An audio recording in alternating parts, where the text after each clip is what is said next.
আমন্ত্রণ জেলার সংবাদে আপনাদের সাথে আছি আমি ইয়াসমিন সুমনা। শুরুতেই সংবাদ শিরোনাম।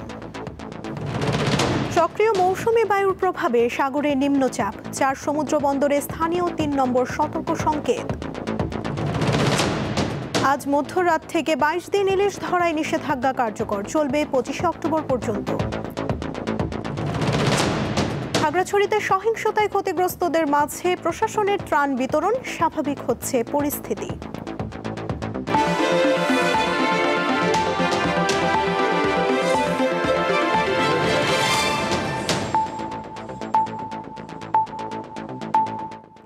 মৌসুমী বায়ু বাংলাদেশের উপর সক্রিয় এবং উত্তর বঙ্গোপসাগরে প্রবল অবস্থায় সাগরে সৃষ্টি হওয়া নিম্নচাপ উপকূল অতিক্রম করেছে। তবে দেশের 4টি সমুদ্র বন্দরে 3 নম্বর স্থানীয় সতর্ক সংকেত দেখাতে বলা হয়েছে। এছাড়া দেশের 9 অঞ্চলের উপর দিয়ে ঝোড়ো হাওয়া সহ বজ্রবৃষ্টির পূর্বাভাস দিয়েছে আবহাওয়া অধিদপ্তর। এতে বলা হয়, ঢাকা, ফরিদপুর, খুলনা, বরিশাল, পটুয়াখালী, নোয়াখালী, কুমিল্লা, চট্টগ্রাম এবং কক্সবাজার অঞ্চলসমূহের উপর দিয়ে দক্ষিণ বা দক্ষিণ পূর্ব দিক থেকে ঘন্টায় 45 থেকে 60 কিলোমিটার বেগে অস্থায়ীভাবে দমকা বা ঝোড়ো হাওয়া সহ বৃষ্টি বা বজ্রবৃষ্টি হতে পারে।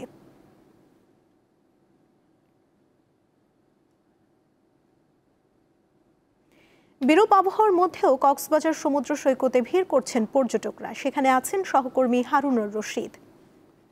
হারুন, খারাপ আবহাওয়ার মধ্যেও পর্যটকরা সৈকতে আসার বিষয়ে কি বলছেন? এছাড়া পর্যটকদের নিরাপত্তায় আইন শৃঙ্খলা বাহিনীর তৎপরতা কেমন দেখছেন?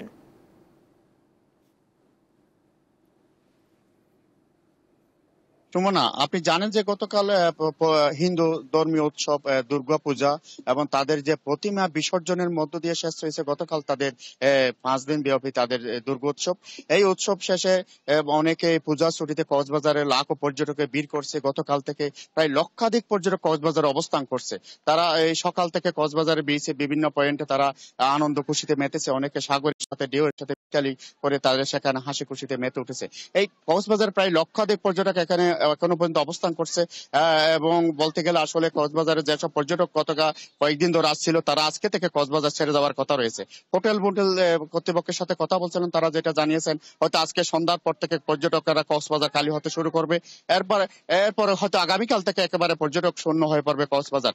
এইদিকে কক্সবাজার যে লাখো পর্যটক এখন অবস্থান করছে, সকালও পর্যটকে ভরপুর ছিল কক্সবাজার সমুদ্র সৈকত, সন্ধ্যা থেকে আরো বাড়তে পারে। এবং কক্সবাজার টুরিস্ট পুলিশের ডিআইজি অতিরিক্ত ডিআইজি আসফার মাহমুদের সাথে কথা বলছিলাম, তিনি যেটা জানিয়েছেন এবং তাদের লাবণী, সুগন্ধা, কলাতলি এবং বিভিন্ন পয়েন্টে যেসব পর্যটক আছে সেখানে কড়া নিরাপত্তার মধ্যে তাদের পুলিশকে রাখা হয়েছে। তারা কড়া নজরদারিতে আছে এবং বিভিন্ন পয়েন্টে তারা বিভিন্নভাবে টহল দিচ্ছে। তারা পর্যটকের নিরাপত্তা একেবারে নিশ্চিদ্র নিরাপত্তা ব্যবস্থা নেওয়া হয়েছে বলে টুরিস্ট পুলিশের পক্ষ থেকে বলা হয়েছে। এদিকে জেলা প্রশাসন পক্ষ থেকেও তাদের বিচ কর্মীরা এবং ম্যাজিস্ট্রেটের নেতৃত্বে তারা পাহারা দিচ্ছে এবং তারা সেভাবে নজরদারিতে রেখেছে। সুমনা, এই ছিল আসলে কক্সবাজার সর্বশেষ তথ্য। হারুন, আপনাকে ধন্যবাদ। প্রজনন নিরাপদ করতে ইলিশ নিধনে নদী ও সাগরে 22 দিনের নিষেধাজ্ঞা শুরু হচ্ছে আজ মধ্যরাতে, যা শেষ হবে আগামী 25 অক্টোবর। এ সময়ের মধ্যে নদী সাগরে ইলিশ আহরণ, ক্রয় বিক্রয় ও পরিবহন নিষিদ্ধ। জাটকা সংরক্ষণ ও মা ইলিশ রক্ষায় 4 থেকে 25 অক্টোবর পর্যন্ত ইলিশ ধরা, আনা নেওয়া, বাজারজাত ও মজুদ নিষিদ্ধ করেছে সরকার। এ সময় পটুয়াখালীর ইলিশ শিকারী 65,000 জেলেকে দেওয়া হবে 25 কেজি করে চাল। তবে এই প্রণোদনা চাহিদার তুলনায় খুবই কম বলে দাবি জেলেদের। ভারতের বোট ওরা তো আমাকে বাংলাদেশে ঢুকে মাছ ধরে, কিন্তু এটা যদি প্রশাসন দ্বারা টহল দিয়ে রাখতে পারে আমরা পরে আবার তো পরে নামিও মাছটা হইলে পাম। আমরা আবার মানি নিয়েছি যদি বার্তা লাগো, যদি ঠিক মতো টহল দেয় প্রশাসনে, তাহলে এই মাছটা বাংলাদেশে আমরা কম ভালো থাকবে, নামি আমরা পাবো। সরকারের আবেদন করে আমরা জানি সাগরের একটা কঠিন বিচার হয়, ভারতের ঢুকতে না পারে। 1 সপ্তাহের মধ্যে জেলেদের প্রণোদনা পৌঁছে দেওয়ার পাশাপাশি সমুদ্র ও নদীতে অবরোধ শতভাগ সফল করতে কার্যকরী পদক্ষেপ নেওয়া হবে। পটুয়াখালী জেলায় এই 22 দিনের মা ইলিশ সংরক্ষণ অভিযানের কর্মসূচি আমরা সুচারুরূপে বাস্তবায়নের জন্য দৃঢ় প্রতিজ্ঞ এবং এই সময়ে আমাদের এই জেলেরা যারা মৎস্য আহরণ থেকে বিরত থাকবে তাদের জন্য সদাশয় সরকার থেকে ইতিমধ্যে বিজিএফ এর বরাদ্দ এসেছে। চাঁদপুরে পদ্মা ও মেঘনার ৭০ কিলোমিটার অংশ ইলিশের অভয়াশ্রম ঘোষণা করা হয়েছে। এরই মধ্যে সব ধরনের প্রস্তুতি নিয়েছে জেলা ও উপজেলা প্রশাসন। জেলা প্রশাসকের নেতৃত্বে উপকূলীয় এলাকায় চালানো হচ্ছে সচেতনতামূলক প্রচারণা। এই সময়ের মধ্যে তাদের কোনো জীবিকার কোনো সমস্যা না হয় তার জন্য আমরা ৪৫,৬১৫ জন জেলেকে চাঁদপুর জেলায় 25 কেজি হারে পরিবার প্রতি 25 কেজি হারে আমরা বিজিএফ চাল বিতরণ করবো এবং মা ইলিশ সংরক্ষণ অভিযানের পূর্বেই সেই কাজটা সম্পন্ন হবে। প্রযোজন মৌসুমে মা ইলিশ রক্ষায় লক্ষ্মীপুরের মেঘনা নদীতে ২২ দিন মাছ শিকারে নিষেধাজ্ঞা জারি করা হয়েছে। ৩ অক্টোবর মধ্যরাত থেকে শুরু হওয়া নিষেধাজ্ঞা ২৫ অক্টোবর রাত ১২টা পর্যন্ত বহাল থাকবে। নিষেধাজ্ঞা অমান্যকারীদের জেল, জরিমানা ও উভয় দণ্ডে দণ্ডিত করার বিধান রয়েছে। দীপ্ত, বার্তা কক্ষ।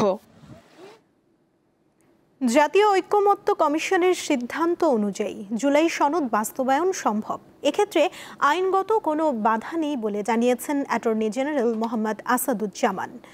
শুক্রবার সকালে ঝিনাইদহে সাংবাদিকদের সাথে মত বিনিময় সভায় তিনি কথা বলেন।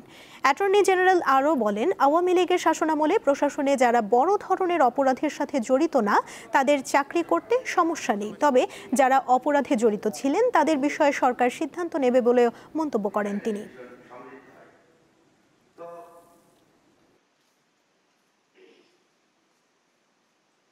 জুলাই সনদের বাস্তবায়ন এটা জাতীয় ঐক্যমত্য কমিশন দেখছেন। ওনারা যেটা সবার সাথে কথা বলে চূড়ান্ত সিদ্ধান্ত নেবেন সেই অনুসারে এটা বাস্তবায়িত হবে।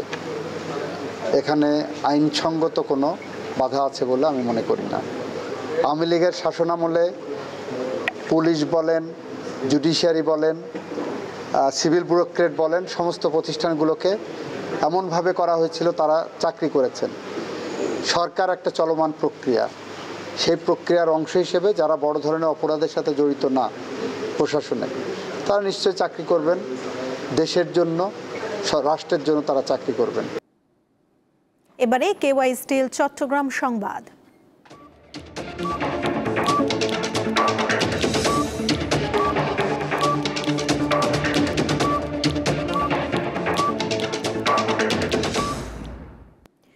খাগড়াছড়ি সদরে সাম্প্রতিক সহিংসতায় ক্ষতিগ্রস্ত পরিবারের মাঝে ত্রাণ ও অনুদানের চেক বিতরণ করেছে জেলা প্রশাসন।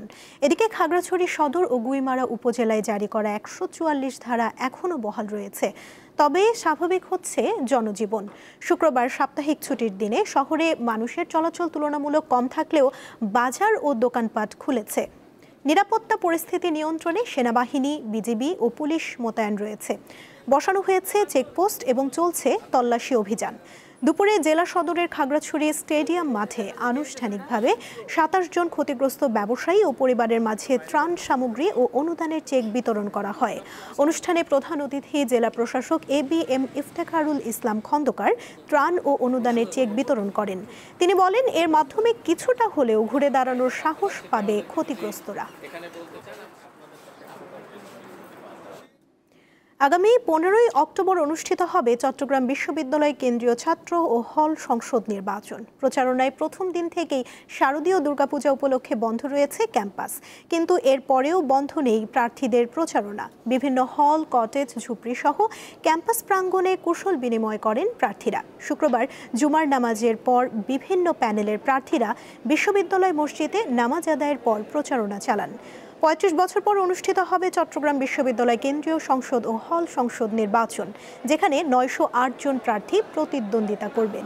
এর মধ্যে কেন্দ্রীয় সংসদে ৪১৫ জন এবং হল সংসদ নির্বাচনে ৪৯৩ জন প্রার্থী প্রতিদ্বন্দ্বিতা করবেন।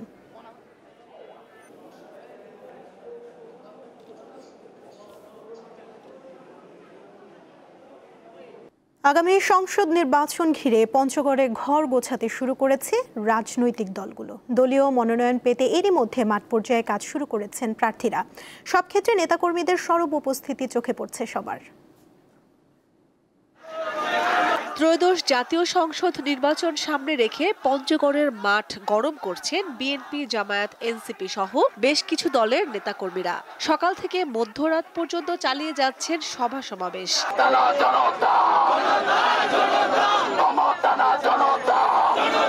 বিএনপির দুর্গখ্যাত পঞ্চগড় 1 ও 2 আসন নিজেদের আয়ত্তে নিতে সক্রিয় নেতাকর্মীরা। পিছিয়ে নেই জামায়াতও। শক্ত অবস্থান তৈরি করতে গ্রাম থেকে শহরে কর্মীদের নিয়ে কাজ শুরু করেছেন সবাই। আমাদের 31 দফার যে রাষ্ট্র নির্মাণের যে কাঠামো বিএনপি 2023 সালে দিয়েছে, 22 সালে দিয়েছে, সেইটাকে আমরা ঘরে ঘরে পৌঁছে দেওয়ার চেষ্টা করছি। ইতিমধ্যে আমরা আমাদের নির্বাচনের প্রস্তুতি হিসেবে আমরা সকল কমিটি সেগুলো আমাদের প্রায় সব জায়গায় হয়ে গেছে। তবে নির্লোভ, ক্লিন ইমেজ ও ব্যক্তিত্ব সম্পন্ন প্রার্থীকে বেছে নিতে চান ভোটাররা। আমরা দেখছি এর আগেও ভোট নিয়েছি, যে ভোট দেওয়ার আগেই ভোট হয়ে গেছে, এই ধরনের ভোট আমরা দিব না। একজন যোগ্য সৎ ব্যক্তিকে আমরা নির্বাচিত করার জন্য ইনশাআল্লাহ চেষ্টা করব। মানুষ যেন স্বতঃস্ফূর্তভাবে সবাই যেন নিজ নিজ ভোট দিতে পারে, আমরা এই প্রত্যাশা করি। জনগণের প্রত্যাশা পূরণে প্রতিটি রাজনৈতিক দলকে সৎ ও যোগ্য প্রার্থী নির্বাচনে মনোযোগী হতে হবে বলে মনে করে সচেতন মহল। বাংলাদেশের যুব সমাজ, তরুণ সমাজ, ছাত্র সমাজ এর মধ্যে নতুন স্বপ্নের বীজ বপিত হয়েছে। সুতরাং বাংলাদেশে আগামী দিনের যে সরকার, যে পার্লামেন্ট গঠিত হবে, সেই পার্লামেন্টে বাংলাদেশের মানুষ এবং ছাত্র সমাজ, যুব সমাজ প্রত্যাশা করে যে এমন একটি সরকার, এমন একটি প্রতিনিধিত্ব, এমন একটি পার্লামেন্ট, যে পার্লামেন্ট জনগণের কথা বলবে। জুলাই অভ্যুত্থানের পর আওয়ামী লীগ নেতাকর্মীরা এলাকায় নেই। এছাড়া জেলা আওয়ামী লীগের সভাপতি ও পঞ্চগড় 2 আসনের সাবেক সংসদ সদস্য নুরুল ইসলাম সুজন সহ বেশ কিছু নেতাকর্মী একাধিক মামলায় কারাগারে আছেন। দীপ্ত, বার্তাকক্ষ। গাজীপুরের কালীগঞ্জে ট্রাক চাপায় সিএনজি চালিত অটোরিকশার 3 যাত্রী নিহত হয়েছেন। আহত হয়েছেন আরও 2 জন। শুক্রবার সকালে নারায়ণগঞ্জের কালীগঞ্জ পৌর এলাকার দেওপাড়া চত্বরে এই দুর্ঘটনা ঘটে। পুলিশ জানায়, সিএনজি চালিত অটোরিকশা শফিপুর থেকে কালীগঞ্জ টঙ্গী ঘোড়াশাল আঞ্চলিক সড়ক হয়ে নরসিংদী যাচ্ছিল। সিএনজিটিকে ট্রাক চাপা দিলে ঘটনাস্থলেই অটোরিকশার 3 যাত্রী নিহত হন। আহত হন আরও 2 জন। আহতদের হাসপাতালে চিকিৎসা দেওয়া হচ্ছে। ট্রাক ও সিএনজি অটোরিকশা জব্দ করেছে পুলিশ।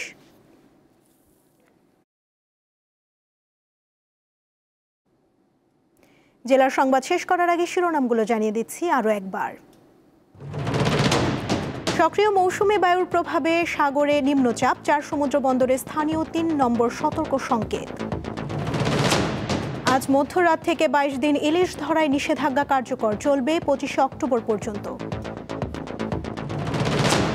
খাগড়াছড়িতে সহিংসতায় ক্ষতিগ্রস্তদের মাঝে প্রশাসনের ত্রাণ বিতরণ, স্বাভাবিক হচ্ছে পরিস্থিতি। এই ছিল এখনকার মতো। এরপর দীপ্ত স্পোর্টস দেখার আমন্ত্রণ রইল। এছাড়া আরও তথ্য পেতে যুক্ত থাকুন দীপ্ত ডিজিটাল প্ল্যাটফর্মের সাথে। ধন্যবাদ সবাইকে।